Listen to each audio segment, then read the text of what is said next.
रात का अंधेरा हर तरफ छा चुका था। ठंडी हवा के झोंके और दूर जंगल से आती सियारों की आवाजें माहौल को और डरावना बना रही थीं। गांव के किनारे स्थित एक पुराना कब्रिस्तान वर्षों से वीरान पड़ा था।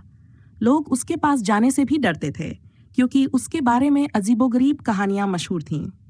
शाहिद, एक नौजवान लड़का, हमेशा इन कहानियों को बस अफवाहें मानता था। उसके दोस्तों ने उसे चुनौती दी कि अगर वह रात के समय कब्रिस्तान जाकर वहां से कोई चीज लाकर दिखाए तो वे उसे बहादुर मानेंगे।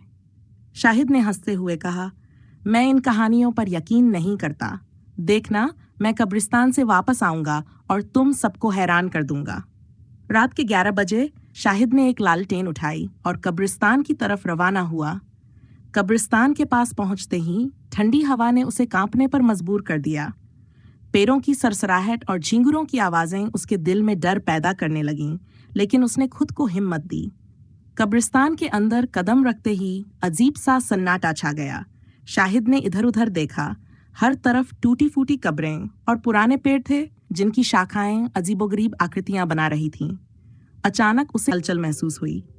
उसने लालटेन की रोशनी उस तरफ डाली तो उसे एक साया सा हिलता हुआ दिखा। उसका दिल जोर से धड़कने लगा, लेकिन उसने सोचा कि यह शायद उसका वहम होगा। अचानक वह साया स्पष्ट हुआ और भारी आवाज में बोला, तुम यहाँ कर रहे हो? शाहिद ने कांपती आवाज में जवाब दिया, मैं बस यहाँ देखने आया हूँ। साया हंसा और उसकी हंसी कब्रिस्तान की खामोशी को चीरते हुए दूर तक सुनाई दी। फिर वह बोला, यह जगह जिंदा इंसानों के लिए नहीं है। शाहिद का शरीर जैसे पत्थर का हो गया। उसने पीछे मुड़ने की कोशिश की, लेकिन उसके पैर जैसे जमीन में धंस गए हों। साया उसके पास आया और बोला, अगर तुम यहाँ से जिंदा वापस जाना चाहते हो तो एक वादा करो, फिर कभी यहाँ नहीं आओगे।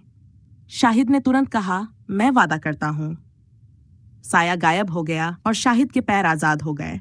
वह दौड़ता हुआ कब्रिस्तान से बाहर आया और सीधे अपने दोस्तों के पास पहुंचा।